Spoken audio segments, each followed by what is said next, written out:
Good afternoon, good morning, good evening, ladies and gentlemen. You are in for a special treat today.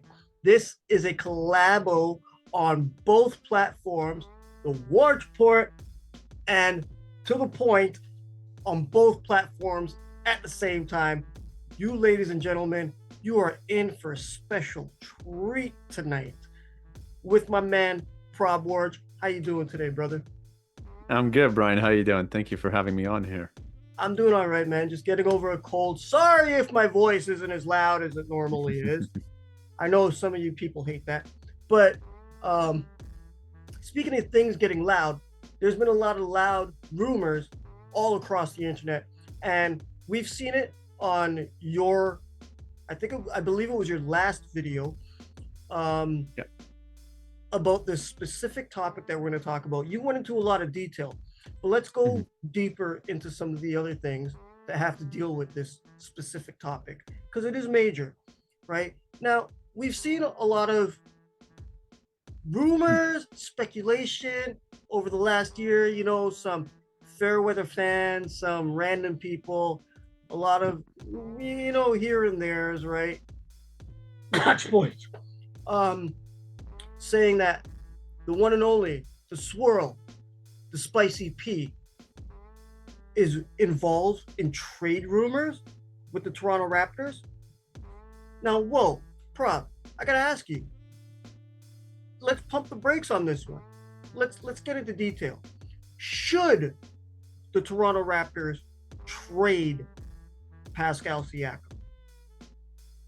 No, I've always been on this side of saying the Raptors should not trade Pascal Siakam. I want to go into more details, but I kind of want to see what you got to see if we're agreeing on the same page, or maybe we can take this back and forth depending on what you got to say. What do you think, Brian? I'm going to quickly throw this back at you. Do you think we should, or do you think we shouldn't? Oh, hell no. Hell no. Keep them. Keep them. Yeah. But why would people be saying this right now?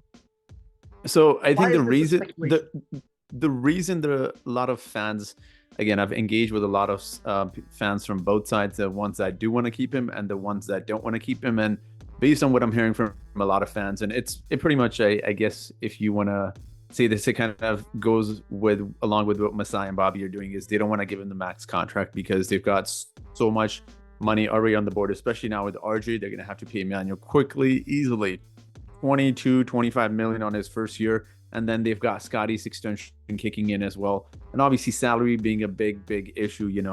If the Raptors were to re-sign him, what I'm hearing, again, this is not something I think is an issue, but a lot of fans that think that we should trade Pascal believe that you're going to have to pay him too much and it's not worth keeping because our salary is going to be, or we're going to go into tax, we're going to end up paying into the tax. So that's why I'm hearing from a lot of people. So again, I'll give this back to you before I kind of give my take on what the Raptors should do with the Pascal situation here. Well, you know what? I was honestly thinking, like, why bother getting rid of him when you look at what he has, how he's performed since the championship season, right? And like a lot of people have been putting the blame on him because, and I'll say this because there has not been a face on this team really since the championship season, after the departure of Kawhi, after the departure of Kyle, after the departure of Fred VanVleet. I think a lot of fans have actually put too much pressure on Pascal. But let's face it, during those winning seasons, he was not the guy. But the fans in their minds have put him on that pedestal as that guy. He's not that guy. But you know what? He has been extremely consistent, right? Over the last, since 2018, 2019. And I honestly think there's no reason to trade him.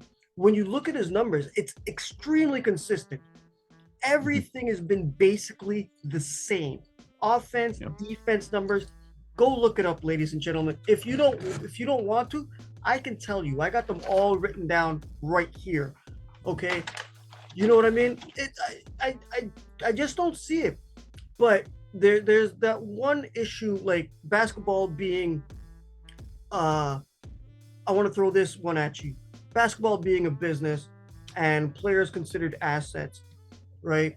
And considering this is his last year in a contract, and like you said on your last video, ladies and gentlemen, go check that out.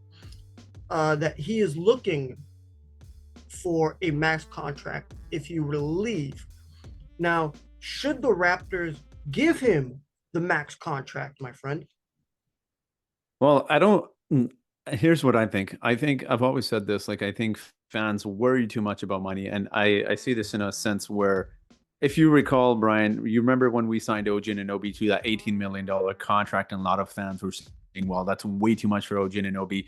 And literally after, I'd say probably one season or even a season and a half, a lot of fans realized how good that deal was and what a steal that was actually. So again, it kind of goes along with a lot of the contracts we signed in the past. Pascal Siakam making too much money at 35 million is pretty good value for him. So I think fans fail to realize that today's money is not tomorrow's money. In today's world, yes, paying him $42-43 million is a lot.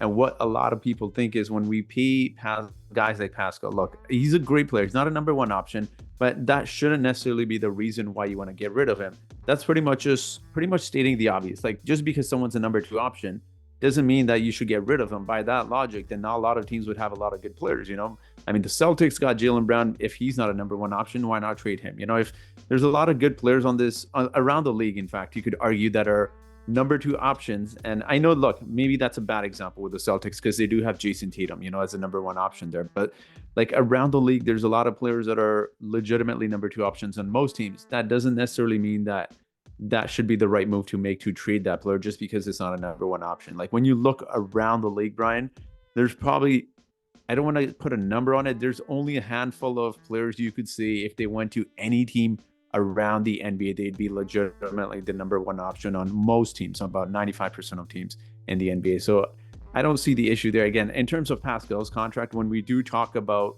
Pascal making 42, 45, $47 million, that contract in a few years is going to look much better. I think people are too focused on, well, he's making the same amount of money as Steph Curry is, you know. Once these guys start, their contract expires. Like, look at Jaylen Brown's contract. I believe it's starting to kick in next season. He's going to be making, around $50 million? And his last season, I believe he's making $70 million, which is just absolutely insane to think of now. But again, you have to take into consideration how much money the players are going to be making moving forward. So I don't see it as an issue. I'd pay Pascal Siakam maybe a little bit less than a max, I'd say, but I still think he's very valuable to this team. So I agree with you 100% because you just hit the nail on the head, right? Jaylen Brown, right, getting paid the max, but they had to keep him because do you think Jason Tatum could be doing as well as he can without Jaylen Brown? Exactly. Like, exactly. Do you think Scotty Barnes could be doing as well without Pascal Siakam? They'd have to carry the load, right? So I understand spending the money, like you said, today's money ain't the same as tomorrow's money, right? But to keep him in that position, right, in order to let the other guys flourish, and look at what Boston has done since last year, right? You just nailed it, brother. Oh my God, amen. Amen. I honestly think that, yes, give him the contract. Give it to him. We'll pay the luxury tax. I'll go buy a bunch of swirlies from McDonald's. Well, not only that, I think there's so much more money you can move around. Like Thaddeus Young, I was looking at this. I've mentioned this in my previous videos, but Thaddeus Young, Otto Porter Jr., Gary Trent Jr., Chris Boucher, four of them combined are making $38 million. Those players, with respect to them, with how Gary Trent, how inconsistent he's been, that's the player you should be looking to move. And he wants a starting role. You know, he's not, let's be honest, he's a young player. He doesn't want to be coming off the bench. He's definitely going to go to another team and probably be making, 22, 23, $24 million on his next contract as a starting point. So again, I think there's a lot of other contracts that can be moved. Thaddeus Young, Otto Porter are expiring contracts as well. So. Okay. So Thaddeus Young, Otto Porter, Porter's a guard. Thad's a big man, and especially right now, currently with two of the big men out, you got Pascal, you got Scotty, you got Chris, trying to watch the middle, right? And we starting to see how valuable these players are when it comes to defense. But, however, let's play devil's advocate. Okay. Just a quick game with you. But Yeah. if you were to get rid of Pascal and send him to another team, Mhm. all the possible trade rumors I've seen, even on your show, have been mostly small forwards, guards, nobody that's really down there that you can rely on where you can throw the ball into the paint and have them create something, right? Mhm. And which is something that the Raptors will, it'll be a void for them. Yeah. And Absolutely. they will definitely need to fill that void. So Mhm. if the Raptors were to get rid of Pascal, what are you looking for? Essentially looking, I know it's kind of ironic we say this, a 3-and-D player. We just traded OG Anunoby, but again, it was a situation where you get spare parts for a really good player. And I wouldn't even call them spare parts with the way that RJ and IQ have been playing, but I think it allows you to trade one good player for two good players as well, right? So if the Raptors are trading for Pascal, ideally, I think you'd want a center, or I know this sounds weird because we do have Jakob. A lot of people do like Christian Koloko, including myself, but I would either look for a 3-and-D or a center, personally, if you ask me. And then, I mean, I like Jakob Perno. I know he gets a lot of shit from a lot of fans, excuse my language, but um, it's it is what it is. I think at this point, like if you're looking for a stretch three, stretch big man and someone that can play defense, those are incredibly hard to find around the NBA. If you can, that'd be great. I don't think the Raptors will get that in a trade, but ideally, probably a 3-and-D player, I'd say. And Brian, quick question: are you asking for specific names or just the types of players? If you want to give me a specific name, because they're far and few through this league that It's can be available. Once a team's yeah. got them, they want to hold them. So if you want to Well, hit me up with a name, bring it on.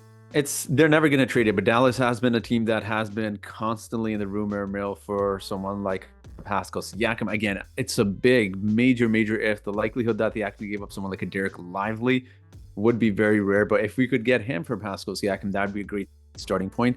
Now, I know I've actually said a lot of bad things about Jonathan Kuminga. If the Raptors can get him, he's a very athletic. You can kind of slide him in that power forward, small forward position because RJ Barrett, then you can move him to the shooting guard position. I mean, he's a decent defender, but it gives you a lot more size, I think, with Jonathan Kuminga as well. Benedict Mathurin, I really like him. I really like him. I know people like Juris Walker, but I'd rather have Benedict Mathurin. I think it would be such a nice player to pair up with, what we currently have in our young players. So those are probably some of the names I'm looking for. Again, Yeah, but I do trading want to within the mention, conference. yeah. I mean, they traded OG to their division rival, right? So I mean, I don't know what the teams are willing to give up. I don't know if a lot of teams will give up a ton for Pascal Siakam, who again, he's constantly stated he only wants to re-sign with the Raptors, and he's an expiring contract. So again, those are some of the players I'm looking for. I honestly, I think the point is moot because really, I don't think Pascal's going anywhere. If they Mm-hmm. were to bring somebody in, I want to see if they were to trade pretty much the guy that was the face of the team Mm-hmm. prior to Scotty, and especially during his developmental side over the first 2 years. If you're gonna trade him out, don't do it unless you're gonna bring me something franchise changing. Like, Mm-hmm. I know this sounds out of left field, but Yep. like don't say anything unless I hear like a Giannis or a Joker or something like that, But right? but here's the thing, I Brian. don't We're I don't not want to hear like anything about that because then you could even. totally revamp. But here's the thing, though, Brian. Even if we had Pascal under contract, we're not getting the Giannis's, we're not getting the Jokic's because those type of players are. I mean, those were very raw players when they came in, right? Maybe not. I can't recall how raw Jokic really was, but he was, I mean, a second round draft pick, right? So it wasn't like he was a top 10, player that was drafted in his draft class. Giannis was a project, but he ultimately panned out. So again, I think with Pascal, if you're trading him for a sure piece, yes, it makes sense. But if you're trading him for a raw player, that's a huge gamble for the Raptors. So Yeah, that definitely would be, but I really don't think it's really within the Raptors' best intentions to get rid of him. We just played the game of devil's advocate if we were to get rid yeah, of him, right? true. I don't think they should, man. Honestly, No. I agree. I agree. I think the one point that not a lot of people make when we talk about trading Pascal is, yes, sure, the money thing. But when we talk about some of these names, like you look at Benedict Mathurin, he'd be a nice return. But the last thing you really need with a young core is four guys that all really want the ball, right? You got Scotty in there, you got IQ in there, RJ wants the ball. Now imagine adding another young guard in there, or even a small forward, that really wants the ball. I don't know. It complicates things, man. And egos come into play, especially with younger players that feel like they want a bigger role or they want the ball more to kind of display what they're able to do. When you're 22 years old, when you're 21 years old, when you're whatever, even if you're 24, 25 years old, you still have that fire burning in you that you want to showcase, to the entire NBA to earn maybe that next big contract. So I think eventually that does become a problem with egos, with money, endorsements. There's so much to take into consideration when we talk about particularly the young players. And it's not like Pascal has kind of looked out of sync with this new offense, right? Like he's complemented it really well, and he's mature enough to realize, like, hey, if Scotty's going to get his, let him get his. If RJ is going to attack, if IQ is going to attack, let them get theirs, and I'll take some shots as well. He can put aside his ego. He's at that point in his career. So That's exactly my last point, because I've noticed after the acquisition of Schroeder, RJ, IQ, right?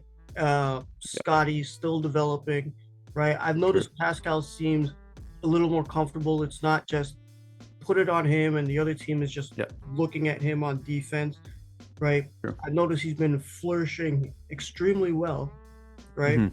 Less shots per game, but still putting up the same numbers this season so far. And I think maybe him as being a leader, being one of the few left on the roster from the championship team, right? To understand that these young guys are coming up and what to do, since he came out of the 905 pipeline, right? So he's been in their position before and he understands it. I think that he realizes it. And you know what? Based on everything that he's done since coming out of the 905 pipeline, I think he deserves the max contract. Prab, you got anything else to say before we get out of here, man? Because time. I just want to say thank you for having me here, man. This was awesome doing this. It's been a long time since we've collabed. I've been so busy with work, man. Brian, I told you this off screen when we chatted a bit before this video, but it's always nice, doing a collaboration with you. So thank you for having me. No, thank you for having me on the Waraich Report. Yeah, absolutely. Well, thank both of us, right? I guess. We don't know. I don't know which whose channel this video is going to be uploaded on, but yeah, it should be on both. Let's do both. All right. That's going to be fun. Do it on both. Let's do it on share both. It to all the Raptors fans that we could possibly hit out there, because I know everybody loves Spicy P. People come up to me on the street, Brian, what do you think about Pascal? Watch the show. Yeah. Right. So, no, thank you for having me. So it's awesome doing a collab with you. Oh, thanks for having me. Yeah, we'll figure this out. But on behalf of myself, Prab, to the point, Waraich Report. Oh my goodness, ladies and gentlemen, this is something spectacular. I probably won't sleep tonight. So on behalf of all of us, good afternoon, good morning, good evening, good night, and peace.